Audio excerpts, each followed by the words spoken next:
안녕하세요. 행복합시다. 시즌2 저희 28번째 테마 한번 해보도록 하겠습니다. 예산의 형식, 이제 재무 파트가 딱 들어갔는데요. 이제 이거부터 하나씩 정리해 보도록 하겠습니다. 자, 일단 예산주의냐 법률주의냐 이거부터 한번 가보도록 하겠습니다. 우리나라는 일단 결론적으로 뭐예요? 우리나라는 일단 결론적으로 예산주의입니다. 예산주의, 우리나라 예산주의다라고 보시면 되겠습니다. 자, 지금 우리가 지금 12월 10일 날 이걸 촬영하고 있거든요. 하는데 이게 우리나라가 지금 12월 2일까지 예산안이 의결이 돼야 돼요. 국회에서. 그런데 지금 됐다 안 됐다? 안 됐다라고 하는 겁니다. 우리는 예산주의인데 일단 한번 보도록 하겠습니다. 여러분, 예산주의하고 법률주의가 있는데 미국 같은 건 법률주의예요. 여러분, 우리나라 같은 경우는 예산주의고요. 이게 어떤 차이가 있는지부터 먼저 한번 딱 보고 들어가도록 하겠습니다. 우리는 예산안을 행정부가 편성을 해요. 행정부가 편성. 이렇게 돈을 쓰겠다라고 하는 겁니다. 그래서 이제 그게 국회 의결을 딱 통과하면 이제 거기대로 쓰는 거예요. 그래서 기본적으로 예산안이기 때문에 우리 의결만 거치면 딱 통과가 된다고요. 그래서 이제 세출 예산은 통과가 되면 구성력이 있습니다. 그렇게 써야 되는 거고, 세입 예산은 어떻게 거두냐면 우리 세법에 근거해서 세금을 걷어요. 만약 부가치세 같으면 10%죠. 10% 같으면 만약 우리 사람들이 사고 팔고 물건을 많이 하면 세금이 많이 걷어져요. 그 다음에 이제 법인세 같은 경우는 뭐 10%, 20% 이렇게 있는데 우리 법인들이 장사를 잘해서 매출을 많이 일으키면 기본적으로 세금이 많이 들어와요. 그런데 그게 아니라 우리 법인세가 만약에 법인들이 영업을 잘 못하고 장사를 잘 못했잖아요. 그럼 돈을 조금 들어오는 거예요. 이런 식으로 해서 우리는 세입 예산은 구성력이 없어요. 왜? 추정치일 뿐이기 때문에. 그래서 만약에 대기업들이 한두 개 망하면 우리 법인세 엄청 주는 거예요. 그래서 우리는 예산주의다라고 보시면 되고, 미국 같고 영국 같은 경우는 기본적으로 세입예산법, 세출예산법으로 정합니다. 이게 다 구성력이 있어요. 법이니까. 그러니까 2024년 세입예산법, 2024년 세출예산법, 법률로 써갑니다. 근데 이게 왜 법률이 좀 더 구성이 왜 또 정확하냐면 미국 같은 경우 우리나라보다 좀 더 정확하게 계산이 되거든. 이게 얼마 들어올 거니 정확하게 계산되면 법으로 좀 정하면 훨씬 더 구성이 있다라고 보시면 돼요. 근데 우리나라는 예산주의다 법률주의다 예산주의입니다. 그래서 법률안이 만약 예산안이 통과되면 그건 구성이 있지만 거두는 거는 상황에 따라 좀 다르다라고 보시면 돼요. 미국 같은 경우는 세입예산법, 세출예산법, 법률로서 정한다라고 보시면 되겠습니다. 그래서 한 번씩 정리해 보면 한국하고 일본 같은 경우는 예산주의입니다. 그래서 예산안이 통과되면 그냥 이제 딱 통과되는 거고, 의회 의결로서 이제 의결이 되는 거고, 이제 여러분 보세요. 법이 아니니까 대통령이 거부권 행사도 못하고 공포할 필요도 없어요. 아시겠습니까? 그냥 의결 통과면 바로 효력이 발생한다라고 보시면 되겠습니다.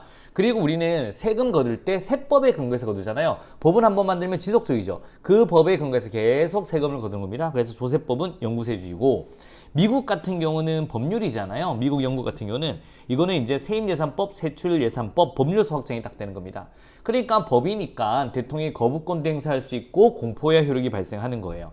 그리고 매년 정합니다. 만약 내년 같으면 2024년이고 그 다음에 2025년 세입예산법, 세출예산법으로 정하는 겁니다. 1년세주의죠. 매년 정한다라고 보시면 돼요. 그러면 기본적으로 예산과 법률의 차이부터 한번 보도록 하겠습니다. 예산 같은 경우는 딱 1년이에요. 회계연도에 한다라고 보시면 이제 한번 보세요. 1월 1일부터 12월 30일까지가 fiscal year, 회계연도거든요. 그때 한정되는 거고요. 법이란 거는 한번 만들어지면 없어질 때까지 효력이 발생합니다.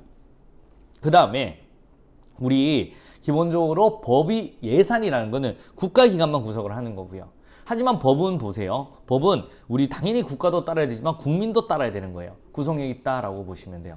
돈은 우리나라 박 없습니다. 예산으로 만약에 우리가 쉽게 말해서 우리 유엔 같은 경우에 있는 거 우리 내야 될 돈들 있죠. 그런 거 같은 경우는 당연히 내야 되는 거예요. 그래서 예산은 국내외 효력을 발생한다. 하지만 법은 우리 국내법이잖아요. 국내법이기 때문에 원칙상 국내만 한정된다라고 보시면 돼요. 그런데 한번 보시면 우리 당연히 법률이 위고 예산이 밑이에요. 그런데 예산으로 법률을 열거나 닫지를 못하고요. 또 법률로서 예산을 변경하는 게 힘들어요. 불가능합니다. 그렇기 때문에 약간 이게 이제 예산은 법률보다 밑이지만 서로 약간 독립적인 거예요. 뭐 상호부의 관계도 있지만 독립적이다. 그래서 한번 밑에 보도록 하겠습니다.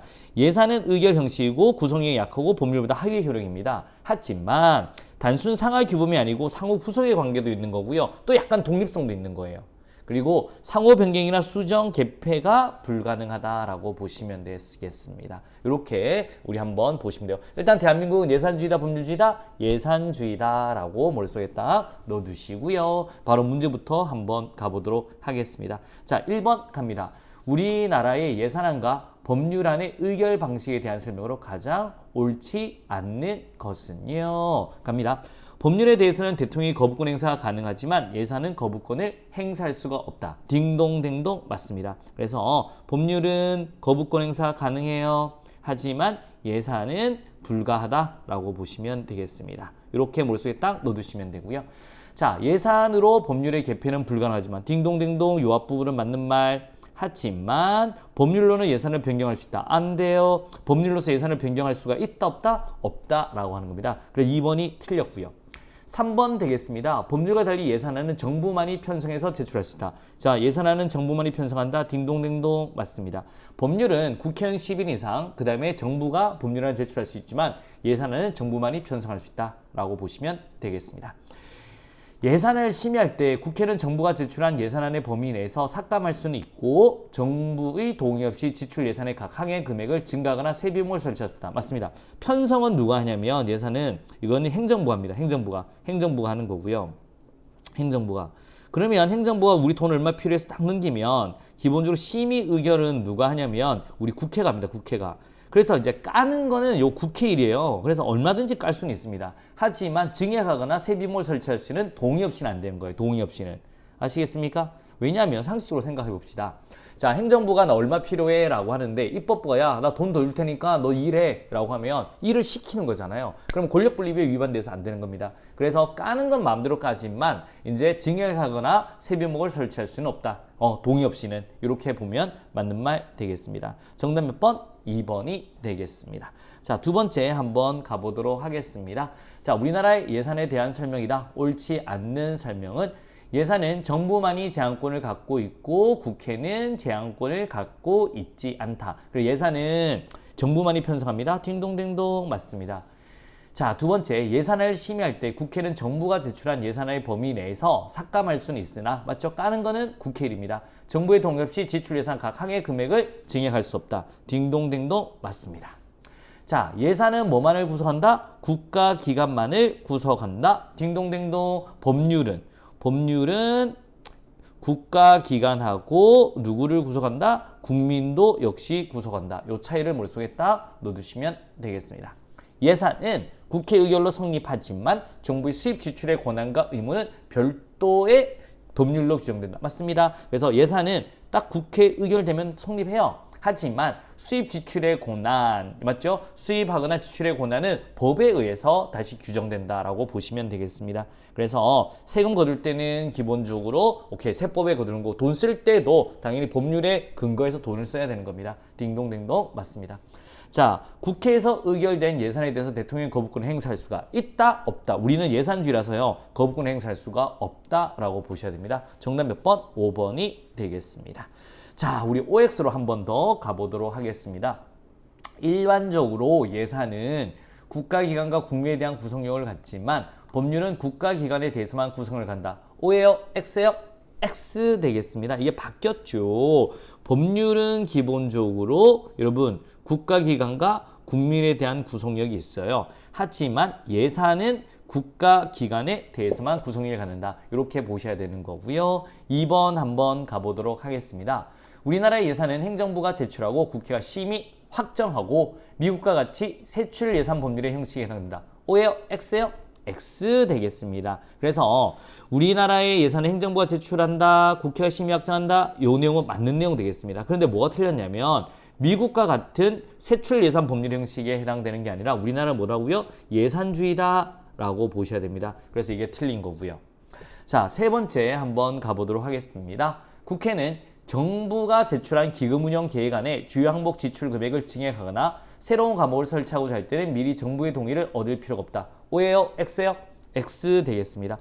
나 이거 기금운영 계획안 기금 잘 모르는데 고민하지 마세요. 여러분, 이거는 당연히 동의를 얻어야 되는 거고요. 우리나라 지금 일반 회계가 제일 금액이 많고요. 그 다음이 기금이고요. 그 다음에 특별회계입니다. 기금도 어마어마한 사이즈입니다. 물론 예산은 아니죠. 예산은 아니지만 기금은 이거 절차 같은 경우는 다 예산하고 동일하다고 보시면 돼요. 따로 할 수가 없습니다. 그래서 기금 역시 나와도 절차 면에서는 예산하고 동일하다라고 생각을 해주시면 되겠습니다. 그래서 기금운영 계획안은 이제 새로운 과목을 설치하거나 증액할 때는 정부의 동의를 얻어야 한다라고 보시면 되겠습니다. 자, 이제 키워드로 한 번 더 가보도록 하겠습니다. 예산은 빵빵빵빵만을 구성한다. 예산은 뭘만을 구성해요? 국가기관만을 구성한다. 법률은요, 국가기관과 국민을 구성한다 라고 보시면 되겠고요. 우리나라의 예산은 미국과 달리 뭐의 형식으로 통과되므로 법률보다는 하위의 효력을 갖는다. 우리나라 같은 경우는 의결의 형식으로 통과됩니다. 의결. 근데 아직 안 하고 있죠. 그래서 의결의 형식으로 통과된다. 그래서 우리는 예산주의 의결로 통과된다. 이렇게 보시면 됩니다.